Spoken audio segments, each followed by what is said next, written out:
a hablar de un tema que es muy común hablarlo en la iglesia, que la mayoría de personas cristianas creen que no es necesario hablarse porque es común verlo en los cristianos. Pero el hecho de que sea común y que sea, no sé, popular este tema, no implica que le dediquemos el tiempo oportuno, no implica que realmente la experiencia de practicar esta disciplina espiritual sea relevante y trascendente para nuestra vida.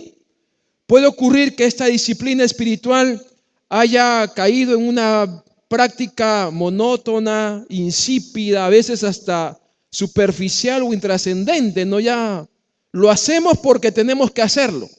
Estoy hablando yo de la oración. Hoy vamos a hablar acerca de la disciplina espiritual de la oración. Y déjeme decirle que yo he tenido bastante complicaciones para preparar este mensaje. Y le voy a decir por qué. Porque el tema de la oración es un tema tan importante para Dios que tú lo encuentras desde el Génesis hasta el Apocalipsis. Cuando tú vas solamente al Nuevo Testamento, a esa sección de las Escrituras, de la oración se habla en la época de la creación, ¿no? Cuando Dios hablaba con Adán y con Eva de forma cercana, ¿ok? Y pasa por la etapa patriarcal, Abraham, Isaac, Jacob, pasa por la etapa del preexilio, del exilio, del posexilio.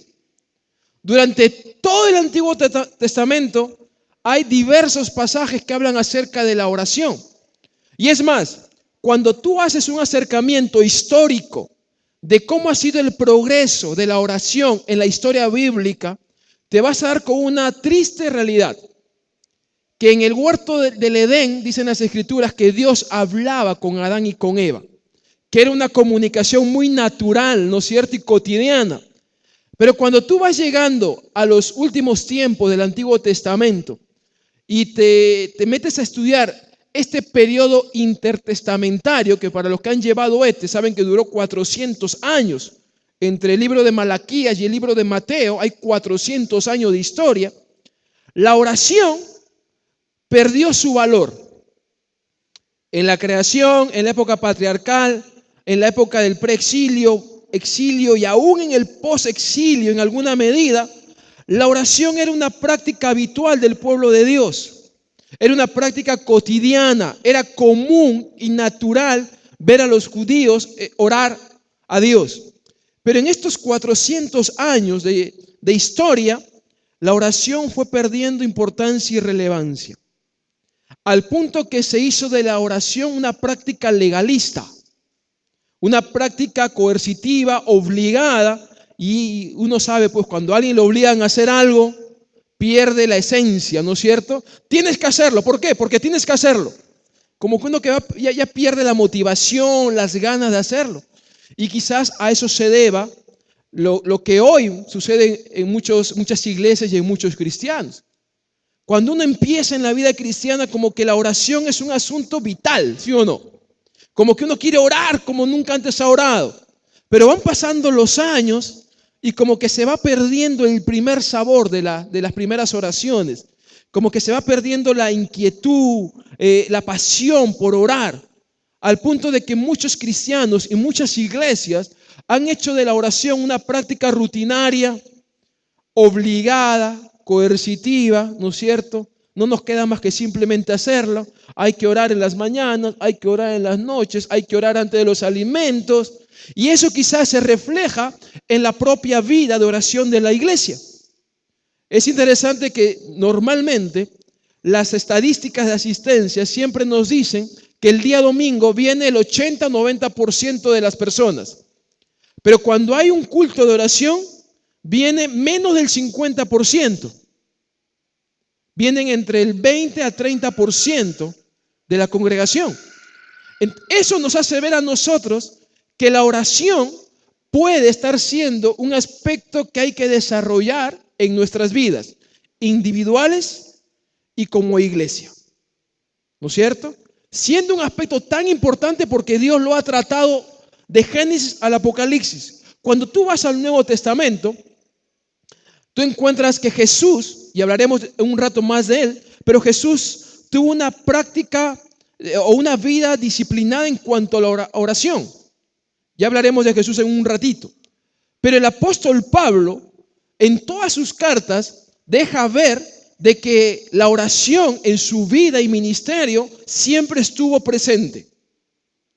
Y de una manera muy particular, porque Pablo siempre en sus libros está diciendo cosas como esta: oro, pido a Dios que la gracia de Él sobreabunde sobre ustedes, que los cuide, que los mantenga firmes. Pablo siempre estaba orando por las demás personas y por los cristianos para que su vida espiritual sea una vida espiritual fuerte. Ahora, si para Dios la oración es un tema tan importante que lo trata en todas las escrituras, cuánto más la oración debe ser para nosotros un tema relevante, trascendente e importante. No solamente una cuestión o una práctica coercitiva, obligada, que raya en lo superficial. No, Señor, gracias por los alimentos, bendíceme este día, amén. Porque muchas veces oramos así. ¿Qué es la oración? Quizás muchos cristianos acá de año ya tienen un concepto o una idea de lo que es la oración. Permítame darle 3 conceptos de lo que es la oración. Ray Stedman es un pastor presbiteriano americano, el que ha escrito muchísimos libros, correcto, y ha hecho muchos comentarios sobre diversos libros de la Biblia y que están colgados en la web de forma gratuita, que ustedes pueden acceder a ellos. Ray Stedman escribió 4 estudios acerca de la oración. Y en el primer estudio, él dice esto respecto a la oración. ¿Qué es la oración para Ray Stedman? Básicamente, es simplemente una conversación con Dios. En la verdadera oración hay 2 personas representadas: usted, Dios y nadie más. Pueden haber 200 personas alrededor, pero la oración verdadera es siempre una conversación directa con Dios entre una persona y Dios. Lo que está diciendo y enfatizando este pastor presbiteriano es que la oración no se trata de mí únicamente, se trata principalmente de Dios. ¿Correcto? Otra mujer escribió lo siguiente: la oración es el acto de abrir mi corazón a Dios como un amigo. Un concepto tan sencillo pero tan profundo. La oración es abrir mi corazón. ¿Con quién abres tu corazón tú? ¿Lo haces con cualquier persona? No. Las personas en general no fácilmente no abrimos nuestro corazón a cualquier persona. Lo hacemos con ciertos individuos, con aquellos que hemos desarrollado cierta afinidad, cierta confianza, cierta intimidad. Con ellos nos sentimos libres de abrir nuestro corazón. La pregunta es, ¿abrimos nuestro corazón a Dios realmente? Porque si no abrimos nuestro corazón a Dios, no vaya a ser que hayamos perdido la confianza y la intimidad de ser honestos y transparentes con Dios. Un concepto personal, para mí, ¿qué es la oración? La oración para mí es la oportunidad de ser yo mismo delante de Dios. Es la oportunidad para que el ser más importante y grande de todo el universo ponga su atención en mí, un ser pequeño. La oración para mí es el momento en el cual puedo ser yo 100%, con mis fortalezas y con mis debilidades, con mis virtudes y con mis defectos, porque a veces las personas no somos de abrirnos fácilmente y de mostrarnos tal como somos con los demás, pero con Dios yo puedo ser transparente, y la oración me ayuda a poder mostrarme a Dios de una manera genuina y auténtica. Yo quiero que podamos en esta tarde ver a Jesús como un hombre de oración, ¿correcto? Y vamos a ver a Jesús como hombre de oración. Vamos a ver 3 cosas que caracterizaban la vida de oración de Jesús. Yo le invito a abrir sus Biblias en el Evangelio de Lucas. Y déjeme decirle lo siguiente, que ha sido muy complicado escoger un pasaje, porque ya que de la oración se habla de Génesis hasta Apocalipsis, ¿qué pasaje escogemos? Cualquier pasaje que escojamos siempre va a dejar algo que no hemos dicho. O sea, yo escojo un pasaje en esta tarde y voy a esforzarme por decir todo lo posible acerca de la oración, pero siempre van a quedar cosas en el aire, ¿ok? Pero yo espero que también sea de edificación para su vida. Solamente como referencia para que usted imagine la magnitud del tema que estamos hablando. En el libro de Marcos aparecen 12 referencias que describen la vida de oración de Jesús. En el Evangelio de Mateo aparecen de 10 a 12 referencias más. En el libro de Lucas aparecen 21 referencias. Y en el libro de Juan aparecen 5 referencias. Claro, usted dirá, pastor, pero muchos de ellos, sobre todo Mateo, Marcos y Lucas, abordan casi los mismos eventos. Sí, es cierto. Pero lo abordan desde perspectivas distintas. Una cosa es lo que escribe Mateo acerca de la vida de oración de Jesús y Marcos lo escribe de otra manera. Lucas desde otra perspectiva. ¿Correcto? Imagínense, más de 45 referencias solamente en 4 libros. Y yo he escogido uno de ellos. ¿Correcto? Y todas estas referencias me llevan a mí a decir lo siguiente, y presta atención respecto a la vida de oración de Jesús. Jesús oraba con frecuencia y con dedicación. Jesús oraba con frecuencia y con dedicación. Jesús oraba solo y en comunidad. Jesús no oraba únicamente solo. Las sinagogas no solamente nacen para enseñar la ley. Las sinagogas también cumplían un propósito. Eran un centro de oración para los judíos. Los judíos cuando iban a las sinagogas iban a aprender de la ley e iban a orar. Y Jesús iba a las sinagogas. Oraba solo y en comunidad. Jesús integró la oración a su vida y ministerio. No eran aspectos separados. ¿Correcto? Jesús integraba la oración a ambos aspectos, a su vida como a su ministerio, a lo que era como a lo que hacía. Jesús oraba en base a las Escrituras. Jesús usaba texto de las Escrituras que él tenía a su alcance en aquel momento para poder orar. Jesús oraba no solamente para pedir, sino también para agradecer. Jesús oraba en buenos como en malos momentos. Jesús buscaba de forma intencional lugares y momentos para estar solo y orar con libertad. Jesús lo hacía de forma intencional, ¿correcto? Jesús desarrollaba una relación cercana con el Padre por medio de la oración. Jesús inspiraba a otros cuando lo veían orar. ¿Recuerdan esta escena cuando los discípulos le dicen, Señor, enséñanos a orar como Juan el Bautista enseñó a sus discípulos?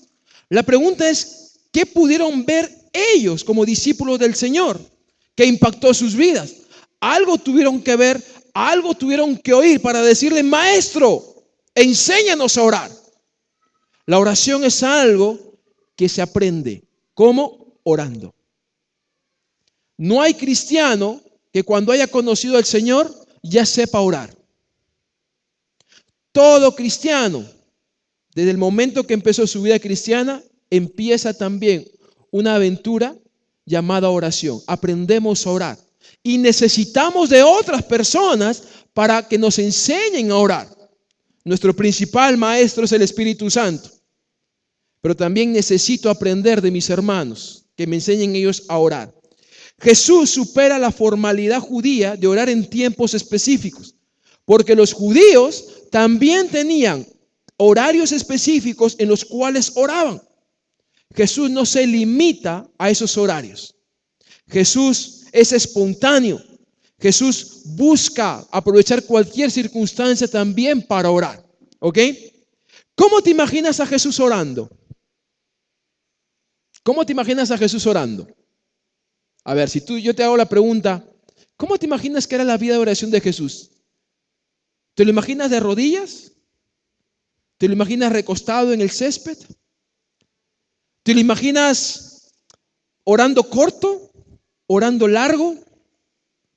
¿Te lo imaginas usando palabras rebuscadas? ¿Cómo te lo imaginas a Jesús orando? Yo no me imagino a Jesús usando 2 o 3 palabras para orar. Padre, bendice los alimentos de esta mañana en el nombre de Jesús. Amén. Señor, que este día me vaya bien. Yo no me imagino a Jesús orando de 2 a 3 palabras.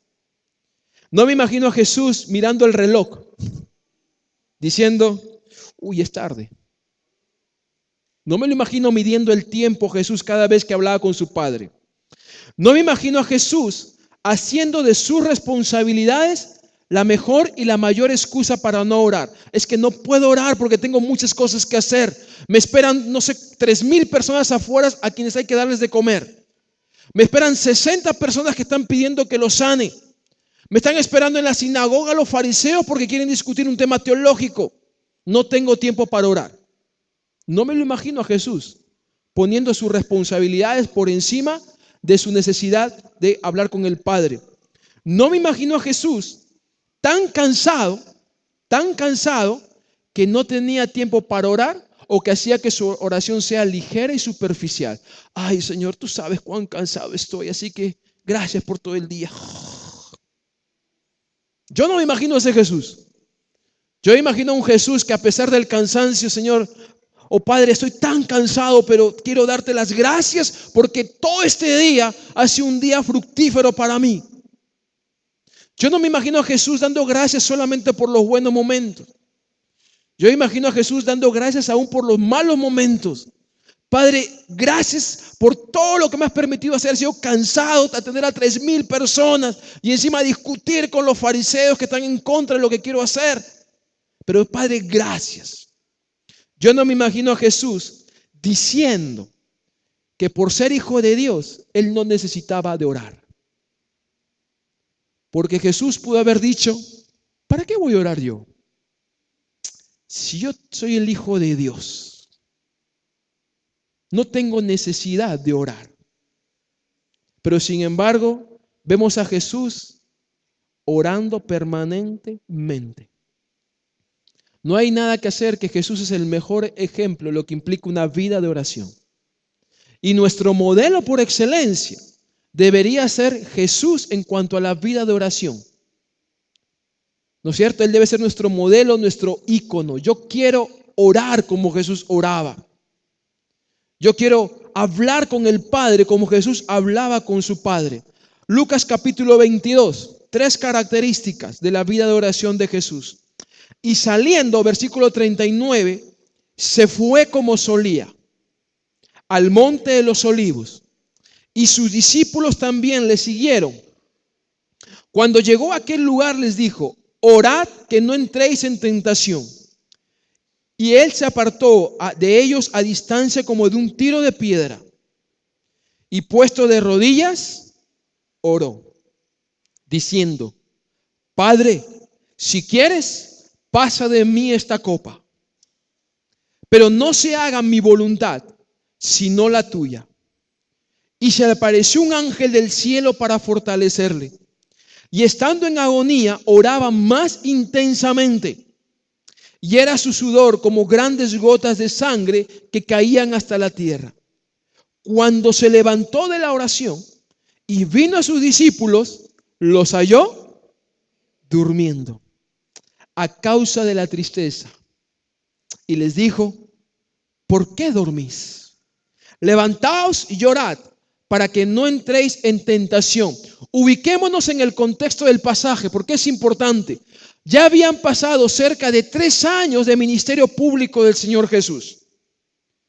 Estaba a punto de cerrarse esta etapa de ministerio de público y de mucha fama para dar paso a la etapa más dura en el ministerio de Jesús, la etapa de la pasión. Y la etapa de la pasión todos sabemos que le implicaba sufrimiento profundo. Son los últimos momentos que Jesús está pasando con sus discípulos.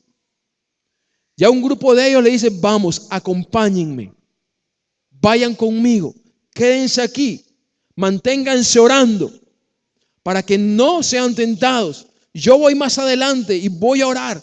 Y el texto describe que este momento previo a que empiece la pasión, Jesús estaba experimentando un nivel de crisis y de estrés muy profundo, que los doctores, los expertos en la ciencia han llegado a afirmar que puede suceder cuando la persona experimenta un profundo estrés, tristeza, dolor.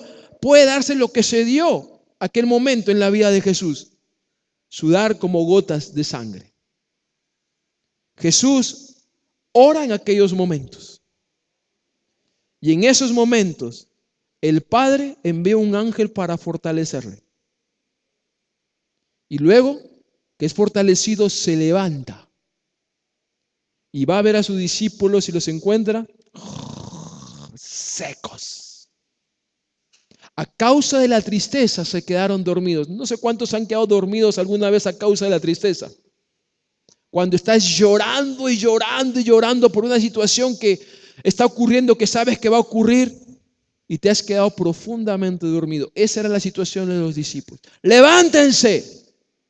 Levántense, las cosas tienen que continuar, y oren para que no entren en tentación. Primera característica de la vida de Jesús, de la vida de oración de Jesús. La vida de oración de Jesús demostraba un hábito.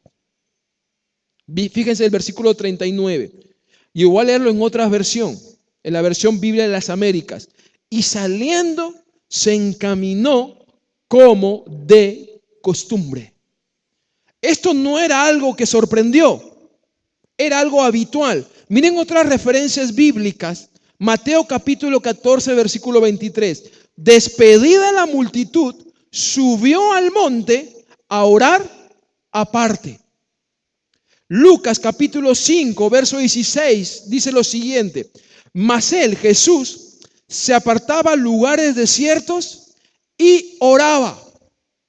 Esto no era algo que sorprendía en Jesús, era algo cotidiano. Ahora, ¿cuál era el hábito de Jesús? Permítame hacer esta pregunta. ¿Cuál era el hábito? ¿Qué era lo que Jesús acostumbraba? ¿Jesús tenía la costumbre de orar? ¿Jesús tenía el hábito de orar? ¿Qué creen ustedes? A ver, yo hago la pregunta y usted me dice sí o no, fuerte. ¿Jesús tenía el hábito o la costumbre de orar? ¿Sí o no? ¿Seguro? ¿Seguro? Vuelvo a preguntar, ¿ya? ¿Jesús tenía el hábito o la costumbre de orar? ¿Sí o no? Ya bajó el sí, ya está dudando. Yo creo que la costumbre y el hábito de Jesús no era la oración. El hábito y la costumbre de Jesús era encontrarse con su Padre. ¿Capta la diferencia? Jesús no había hecho de la oración un fin. La oración para Jesús era realmente un medio para llegar a su objetivo. Su objetivo no era orar. Su objetivo era encontrarse con su Padre, hablar con su Padre, abrir su corazón a su Padre como un amigo, como su Dios. Ese era el objetivo de Jesús, y la oración era solamente el medio para hacerlo. Vuelvo a repetir, la oración no puede ser ni es un fin en sí mismo. La oración es un medio para poder cumplir un fin. No se trata de mí ni de la oración. Se trata principalmente de Dios. Porque lo que Dios quiere es tener una comunión con nosotros. Porque lo que nosotros necesitamos es tener una comunión con el Padre. Y el medio para hacerlo es la oración. ¿Captan la idea? ¿Captan la idea? Entonces, comencemos a corregir ciertas ideas que tenemos en cuanto a la oración. La oración no puede ser ni es un fin en sí mismo. ¿Correcto? La oración es un medio para cumplir con un fin. ¿Cuál es el fin? Encontrarme y charlar con Dios. Entonces, quiere decir que cuando tú escuches de acá del púlpito que te animamos a orar en tu casa, que te animamos a venir a orar en comunidad, no se trata de la oración, se trata de encontrarnos con Dios. Cuando decimos, vengan el miércoles a las 7:30, no es vengan a orar, es vengan para encontrarnos con Dios, para charlar con Dios, para abrir nuestro corazón a Dios. Segunda cualidad o segunda característica de la oración o de la vida de oración de Jesús. Marcos capítulo 14, verso 36, es un pasaje paralelo al Evangelio de Lucas, ¿correcto? Marcos capítulo 14, versículo 36. Adelantándose un poco, se postró en tierra y oraba que si fuera posible, pasara de él aquella hora y decía, ¿qué decía? Abba, Padre. ¿Cuántos usan palabras especiales para tratar a sus hijos? Yo, por ejemplo, a mi hija le digo de cariño, mi hija, mi hijita, Talita, le digo mi niña, mi princesa. ¿Cuántos usan palabras así de cariño? ¿Cuántos usan palabras de cariño para referirse a sus padres? Mi viejito, papito lindo, mamita linda, algunos vieja. No, eso no es palabra de cariño, ¿no es cierto? Eso suena a otra cosa. Viejo, habla. No, eso no es. Hablo de palabras que expresen afecto. Los judíos tenían también ciertas palabras que evidenciaban un afecto, un cariño, una intimidad muy particular con las personas. Una de esas palabras era Abba. Abba, papito. Detrás de esa palabra, de esa expresión, Abba, Padre, había una gran cantidad de emociones y sentimientos y convicciones que se expresaban. Tú eres mi Padre. Yo soy tu hijo. Tú me amas, yo te amo. ¿Quién como tú, papá? Ahora, ¿quién dice esto? ¿Saben quiénes lo dicen? Aquellos que han experimentado la realidad y la verdad de lo que implica ser hijos de Dios.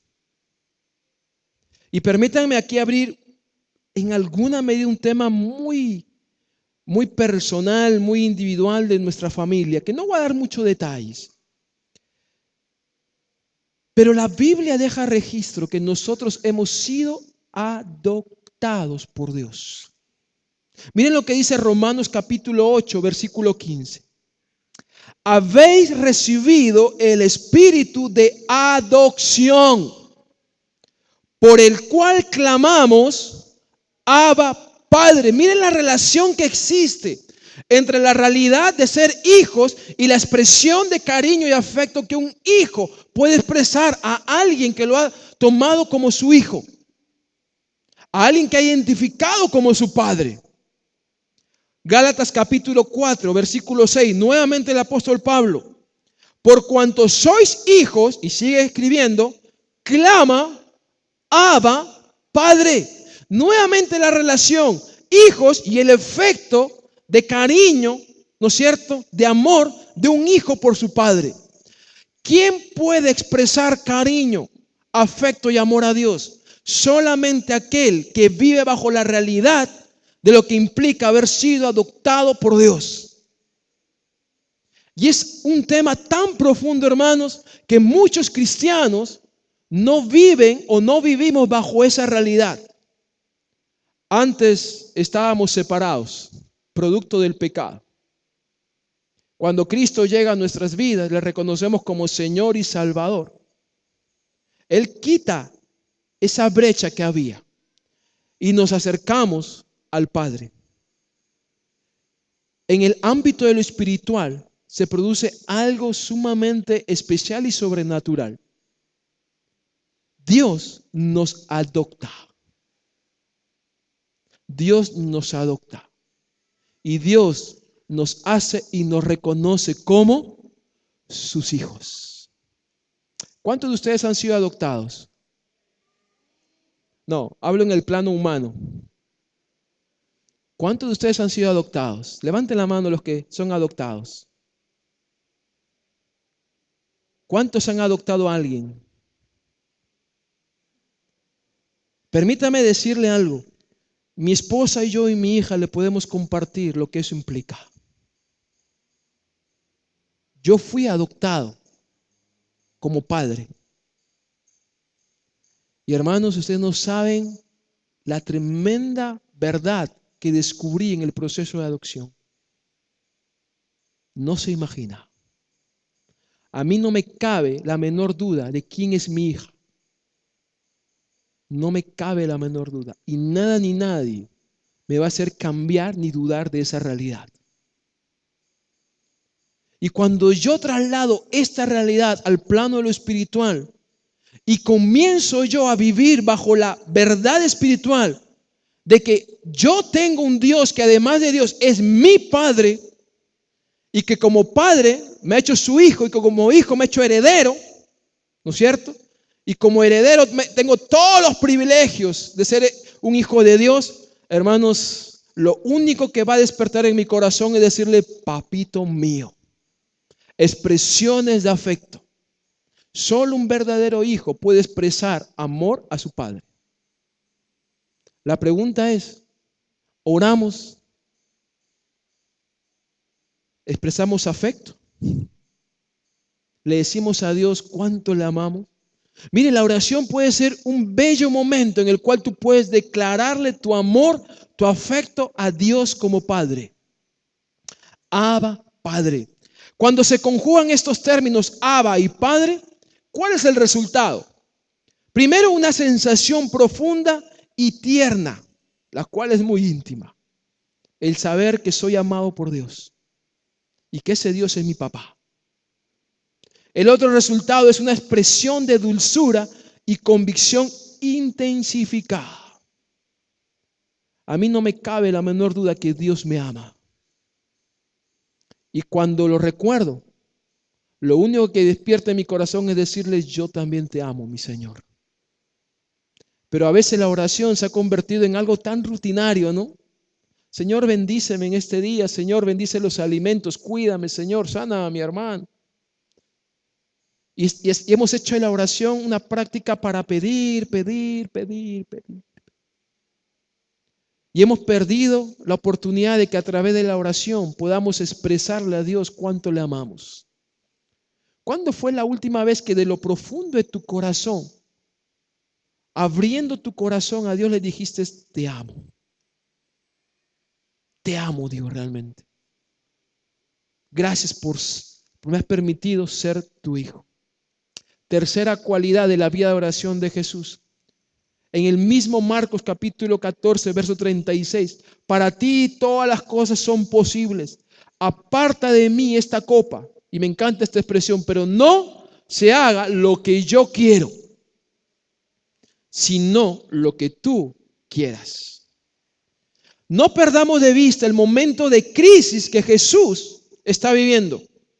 Jesús no le está diciendo, Señor, mira, yo quiero esto, pero no, es un momento de crisis realmente. Es un momento de profunda angustia, de profundo dolor, de profunda tristeza, de profundo temor, que muchas veces nosotros también experimentamos, ¿sí o no?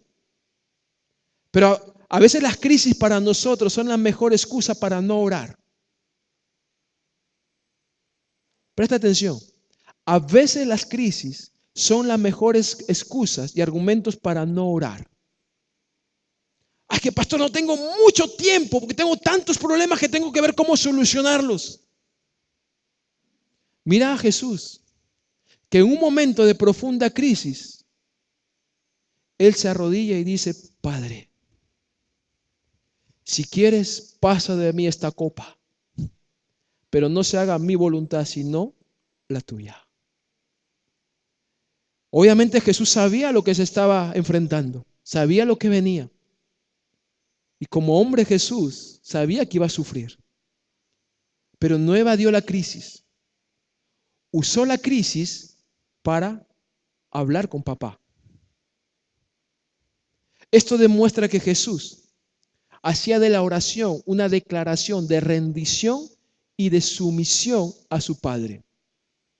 Porque cuando yo oro, también no solamente me reconozco como hijo, sino también reconozco que mi voluntad está sujeta a la voluntad del Padre que está en los cielos.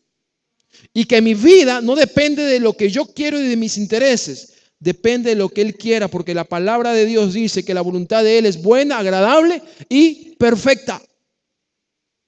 Y es interesante que en este momento de crisis, que Jesús no usa para alejarse de la voluntad de Dios, sino que va, ora y se sujeta y se somete a la voluntad del Padre, el Padre inmediatamente responde. Y dice en las Escrituras que envía un ángel para fortalecerle. En otras versiones dice para darle vigor, para inyectarle fuerzas. Así que si estás atravesando un momento de crisis, que las crisis no te alejen de Dios. Que las crisis te lleven a buscar al Padre en oración. Esta semana algunas personas de la iglesia nos pusieron al tanto de algunas crisis que estaban pasando. No huyas de las crisis, no evadas las crisis. Úsalas para acercarte a Dios. Dobla tus rodillas solo, en familia, con otros amigos. Y ora hasta que Dios envíe sus ángeles y te fortalezca. Porque es lo que Dios va a hacer. 3 conclusiones finales. Cuando oramos, mantenemos y fortalecemos nuestra comunión con Dios individual y comunitaria. ¿Correcto? Segunda conclusión, cuando oramos evidenciamos nuestra necesidad y dependencia de Dios. Cuando yo oro estoy evidenciando que necesito fortalecer mi comunión con Dios. Necesito de mantener una relación con Dios. Cuando oramos, somos fortalecidos por Dios en nuestras crisis. ¿Estás pasando por pruebas, por dificultades? Busca a Dios. ¿Cómo? Ora. Ora. Quiero acabar citando a un hombre que es un hombre que está vivo. No, Rey Stedman ya murió años atrás. Pero este hombre ha escrito muchos libros y es una voz muy conocida en el ámbito de la iglesia evangélica a nivel mundial. Él se llama Philip Yancey. Philip Yancey ha escrito varios libros que han sido considerados como bestsellers cristianos. Escribió un libro acerca de la oración que son más o menos unas 500 páginas. Dentro de todo ese libro, él escribe lo siguiente. Aprendemos a orar orando. Necesito pensar más en Dios que en mí cuando estoy orando. La oración eficaz se enfoca en Dios. Después de un tiempo con Dios, mis peticiones urgentes, que habían parecido tan significativas, cobraron nueva luz. Empecé a pedirlas por amor a Dios y no por amor a mí mismo. Aunque mis necesidades puedan empujarme a la oración, allí me hallo cara a cara con mi más grande necesidad, un encuentro con el propio ser de Dios. ¿Qué es lo que está diciendo Philip Yancey? Algo muy sencillo. Puedo tener muchas necesidades y puedo creer que orar implica fijarme en mis necesidades y que Dios se fije en mis necesidades y responda. Lo que Yancey dice no es así. Pon a un lado todas tus necesidades, ¿correcto?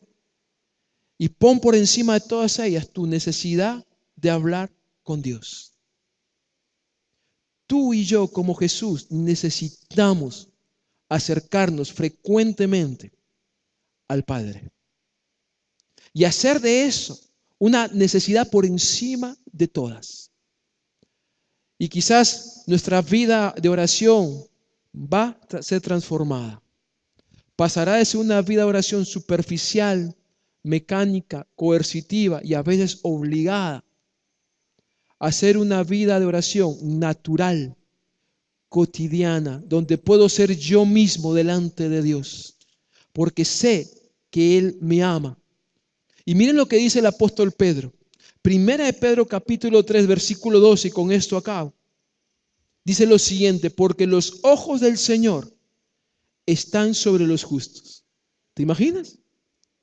Los ojos del Señor están sobre los justos. Pero mira lo que dice la segunda parte. Y sus oídos atentos a sus oraciones. No tenemos que hacer nada para ganarnos la atención de Dios. Dios ya está así. Ya tenemos la atención de Dios, tenemos la mirada de Dios. ¿Qué es lo que falta? Que comencemos a hablar con Él. Es lo único que falta. Hermanos, si somos cristianos cuya vida de oración está inspirada por la vida de oración de Dios, de Jesús, si somos una iglesia ferviente en la oración, yo les puedo asegurar, hermanos, no porque soy yo, sino es porque la palabra lo afirma. Nuestras vidas van a ser transformadas. Vamos a ser fortalecidos en los momentos de crisis. Pruébelo. Venga este miércoles a orar. Pero recuerden, no se trata de la oración. Se trata de encontrarnos con Dios. Yo quiero pedirle a mis hermanos sugieres, si a alguno les pasa la voz a aquellos que están descansando, si me ayudan, por favor. Ustedes van a recibir unas hojitas. Si pueden repartir más personas porque está llenado el auditorio, así que el calor a algunos nos adormece. En esa hojita usted va a encontrar, si pueden 2 personas más, por favor, ayudarles porque somos bastantes.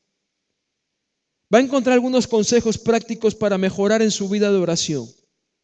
¿Correcto? Son consejos prácticos. Usted los puede tomar, mejorar, ampliar. Por ejemplo, ¿cómo debe usted prepararse antes de orar? Antes de orar usted puede empezar reflexionando en lo que Dios es y en lo que Dios está haciendo. Esto prepara tu corazón y tu mente para orar. Cuando yo pienso en que Dios es santo, cuando pienso que Dios es bueno, cuando pienso que Dios es misericordioso, ya estoy siendo inspirado. ¿Me va entendiendo? Cuando pienso en lo que Dios está haciendo en mi vida, en la vida de otros, en la vida de su iglesia, yo estoy siendo motivado a orar. ¿Qué puedes hacer antes de empezar a orar? Puedes escoger un lugar específico para orar, el cual te dé silencio y tranquilidad interior. No vayas a orar pues en la plaza o en el parque de tu casa, porque a lo mejor hay mucha gente que pasa y te distrae. No es el lugar más adecuado. No vayas a orar en el pasadizo de tu edificio o de tu casa, porque no es un lugar apropiado. Busca un lugar que te brinde tranquilidad y silencio, ¿ok? Antes de orar, determina un horario en tu agenda, el cual te brinde paz y esté lejos de ocupaciones que generen cansancio. A las damas, no oren necesariamente en las mañanas. Puede ser la mañana un buen momento, sí, pero no siempre es el mejor momento, porque las que tienen hijos pequeños, ¿no es cierto? Y en época escolar, ¿cómo están? Señor, gracias. Y de pronto viene la mochila. No hice la mochila de Juanito. Señor, gracias por el día de ayer. Uy, la tarea, me olvidé de hacer la tarea.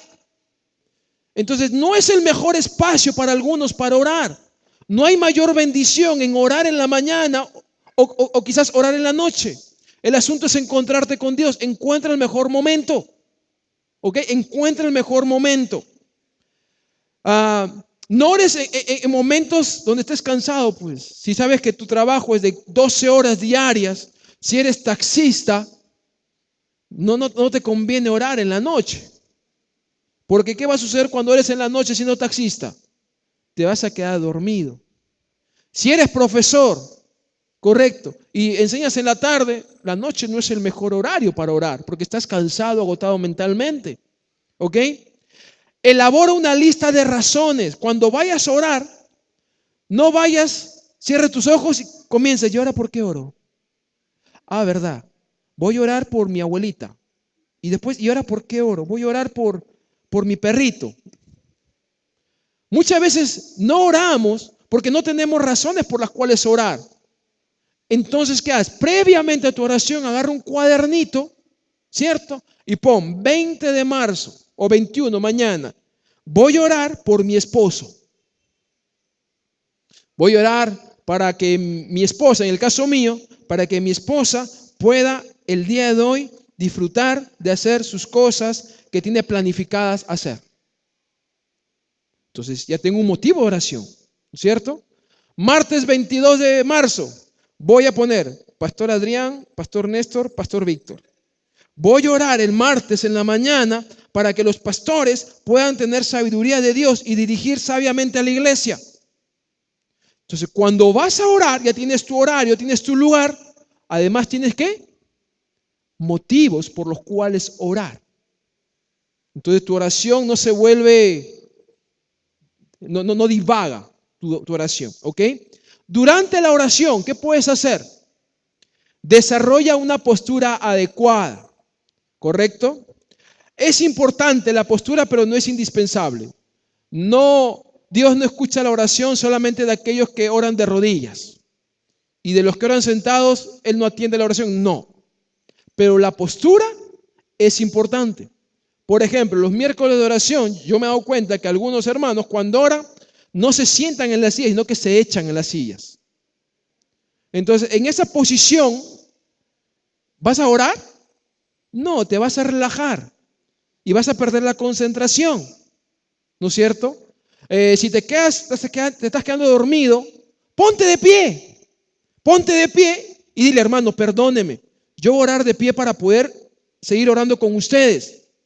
Si alguien te dice, no, tú tienes que orar de rodillas porque es más espiritual, no, la postura no es indispensable. Es importante, pero no es indispensable. Busca la mejor postura, ¿ok? No ores echado en tu cama con tu almohada al lado, porque te aseguro que te vas a dormir. ¿Correcto? Ok, me están entendiendo. Ayúdate con texto de las escrituras. Algunos no sabemos cómo orar ni qué decir. Puedes tomar el Salmo 1 y leerlo. Dice, bienaventurado el varón que no anduvo en consejo de malos. Tienes tu primer motivo para orar. Señor, yo quiero ser ese varón del cual el Salmo 1 habla. Quiero ser ese varón o esa mujer bienaventurada, en el caso de las mujeres, bienaventurada, que sabe discernir el consejo adecuado. Estás orando, usando las escrituras como motivo y como inspiración para orar. Esfuérzate por mantener la concentración en Dios y en tu conversación con Él. No dejes que tu mente divague. Y aquí, hermanos, todos nos encontramos. Porque a veces las preocupaciones nos ganan, ¿sí o no? Y estamos orando y venimos el miércoles de oración y el hermano nos comparte una necesidad de enfermedad y uno comienza a orar por el hermano, sí Señor, bendícelo y de pronto viene, tengo que pagar el cable el día de mañana y no tengo plata. Y después no tengo para la comida del fin de semana. Hoy me ha mandado una cita del profesor del colegio y comienzas a distraerte. Y tu mente divaga. Esfuérzate por mantener la concentración. Viene ese otro pensamiento. Ya, Señor, después pienso en esto. Sí, Señor, oro por mi hermano, que tú le guardes, le sane, le des fortaleza. Es un esfuerzo de las personas. Y un último consejo, hermano, para después de la oración. Lleva un registro de tus oraciones. Lleva un registro de tus oraciones. Agarra un cuadernito, ahora que estamos con la tecnología, agarra tu celular, tu tablet y pon, lunes 21 de marzo, oré por mi esposa, oré por mi esposo, pidiéndole al Señor esto.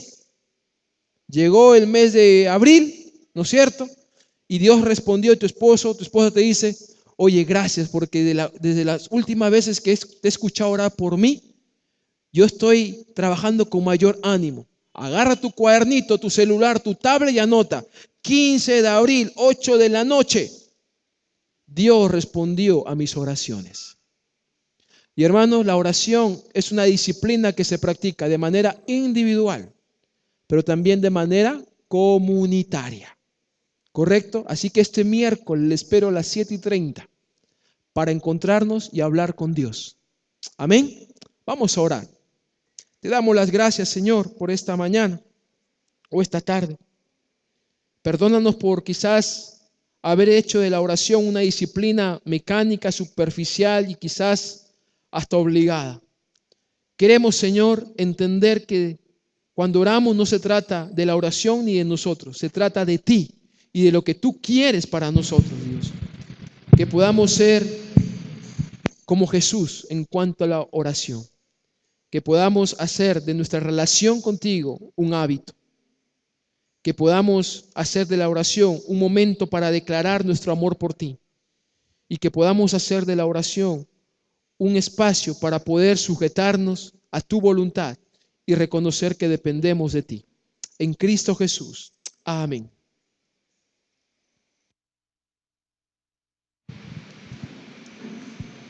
Damos gracias a Dios y con esa misma actitud vamos a presentarnos delante del Señor para entregarle el diezmo y la ofrenda. Acompáñenme, por favor, con unas palabras de oración. Señor, una vez más en tu presencia, gracias te damos por este tiempo que nos concedes ahora. Poder reconocer una vez más que tú eres el dueño de todo y el dador de todo. Señor, gracias por todas las bendiciones recibidas y de lo recibido de tus manos, te damos en esta hora lo que te pertenece, lo que ha sido consagrado por ti y para ti, el diezmo y la ofrenda. Señor, recíbelo como olor grato, fragante, porque lo damos con alegría de corazón. Gracias, Padre. Bendícelo, multiplícalo. Señor, que se siga usando para la extensión de tu reino, desde nuestra comunidad hasta lo último de la tierra. Gracias, Señor, en el nombre de Jesús. Amén. Participemos de este tiempo.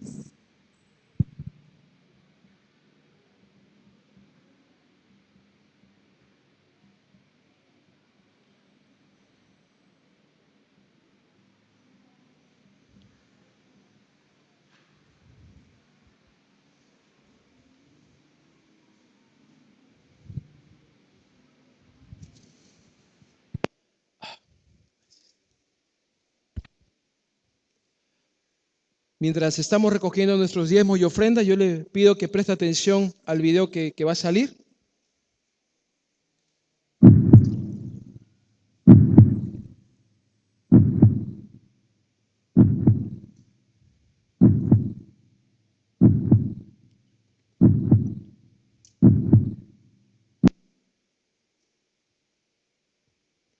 Avanza, avanza.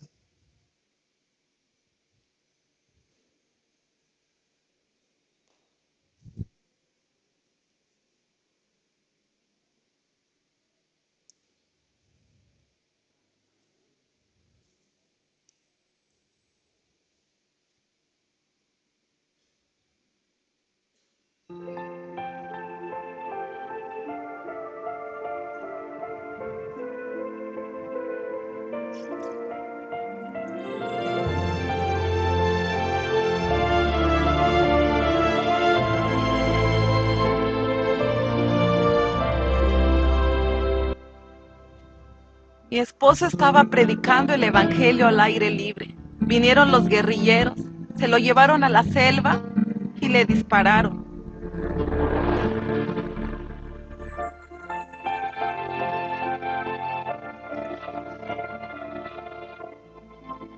Tôi bị cái án 8 năm tù về tội phổ biến kinh thánh là những tài liệu họ cho rằng có phương hại tới an ninh quốc gia.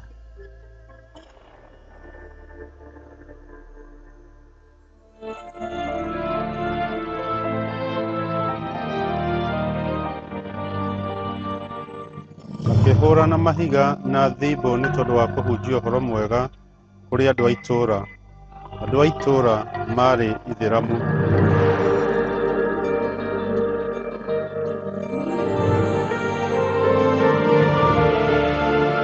اتلموا عليا مجموعة منهم وضربوني في راسي علشان ما قلتلهمش على مكان أبويا المسيحي.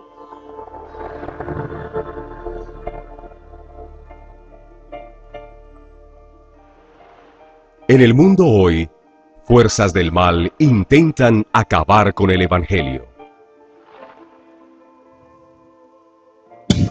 Pero la luz de Cristo continúa encendida en sus seguidores.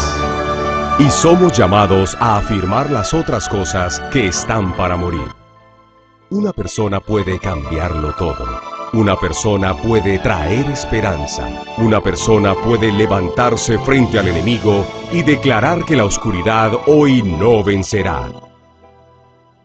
Esa persona puede ser tú.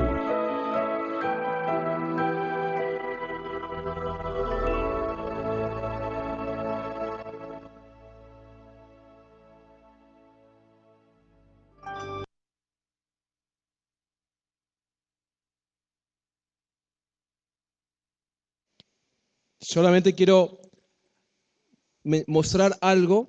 Hay un PowerPoint. Somos una iglesia que ha asumido responsabilidades misioneras. Usted puede acercarse al panel que tenemos ahí y lo hemos puesto para no olvidarlo. Para que cuando entremos a este lugar recordemos que no solamente nos reunimos y nos edificamos en la palabra aquí en la iglesia, sino que hemos asumido responsabilidades con hombres y mujeres que el Señor los ha llamado a ir a un lugar diferente, con una cultura diferente, para llevar el Evangelio. Queremos mostrarles algo de Gilmar y Noemí, para que estén al tanto. Son nuestros misioneros en la selva peruana con la etnia los Mastanagua. Sí, avanzas, Jackie. Recuerdan que hicimos un esfuerzo el año pasado por levantar algo que ellos necesitaban, sandalias, politos, medicinas. Pues este año, porque él viajó al país de Noemí, que es Bolivia, y después de casi un mes retornaron y recién se llevaron las cosas, pero cumplimos con entregarles todo esto. Pero ellos quieren agradecer por las vitaminas que fueron donadas por la iglesia. Se dio una madre, bueno, realmente se dio a varias personas, pero ellos mandaron unas cuantas fotitos y puede seguir pasando, Jackie. Las donaciones que fueron entregadas a ellos, sigue pasando. ¿Por qué orar por Gilmar y Noemí? En Purús solo tenemos tienen entre 2 a 3 horas de luz todo el día. ¿Se imaginan? Parece que el presupuesto se ha cortado para las municipalidades. 2 a 3 días tienen luz. Para que mejore la situación en Purús y en todo Ucayali, a consecuencia del paro, las cosas están empeorando. Los que hemos visto las noticias sabemos que la situación en Pucallpa está terrible. Va más de 10 días la ciudad paralizada. Y esto está fuera de Pucallpa, ¿no? Volando en avión, no sé cuánto tiempo es, pero ya imagínense por tierra. Entonces, si la ciudad está paralizada, imagínense cómo está Purús. Y eso está afectando a los misioneros. Y que oremos por la construcción del templo en Purús. El presupuesto es de 100,000 soles. Entonces, hay motivos de oración. Y yo quiero invitarles en esta mañana a orar en primer lugar por la iglesia perseguida, que no es una realidad para nosotros. Nosotros tenemos la libertad de reunirnos, la libertad de culto, ¿sí o no? Si yo quiero salgo de mi casa con mi Biblia, voy a la iglesia y se lo digo a mis familiares y a mis amigos y no pasa nada. Pero en otros lugares del planeta tú no puedes ni siquiera decir que eres cristiano. Y si alguien se entera, eso te puede costar la cárcel, la burla, violencia o la propia muerte. Y que podamos orar también por Gilmar y Noemí. ¿Qué les parece si nos ponemos de pie y elevamos una oración a favor de ellos? Y a la vez también recordamos nuestros compromisos económicos en cuanto a ofrendas. Usted puede tomar en la parte de atrás el sobre que es destinado para todos los proyectos misioneros. ¿Correcto? Oramos. Señor, queremos en esta tarde primero darte las gracias porque gozamos de la libertad de poder vivir nuestra fe, Señor, sin ningún tipo de restricción. Pero orar, Señor, por aquella iglesia perseguida, aquellos cristianos, Señor, que exponen su seguridad, su bienestar, exponen su propia vida a causa de su fe. Señor, tantos y tantas de tus hijas e hijos, Señor, que han terminado por ofrendar sus vidas a causa de tu fe, de la fe en ti, Señor. Queremos pedirte, Señor, por esta iglesia que la fortalezcas y que su testimonio de vida y de fe pueda también impactar en nosotros, Señor, que a veces al no tener estas circunstancias adversas nos relajamos un poco en nuestros compromisos contigo. Queremos orar por Gilmar y Noemí por esta situación que está viviendo Pucallpa, por esta situación que vive Purús. La ciudad se ha paralizado a causa de huelgas, de paros. Señor, trae paz a esa ciudad en Pucallpa. No es casualidad, Señor, que tú hayas traído a una pareja pastoral de esta ciudad. Señor, lloramos por la iglesia en Pucallpa, que en esta circunstancia pueda ser una luz de paz para todos los habitantes. Oramos por Purús, por Gilmar, por Noemí, que todas las necesidades que ellos tengan puedan ser suplidas, Señor. Lloramos para que como iglesia podamos ser fieles, Señor, a nuestros compromisos y no descuidar a nuestros misioneros, Gilmar, Noemí y otros más. Guarda sus vidas, Señor, y nos disponemos a recordar los motivos de oración también para hacerlo en los próximos días. En el nombre de Jesús. Amén.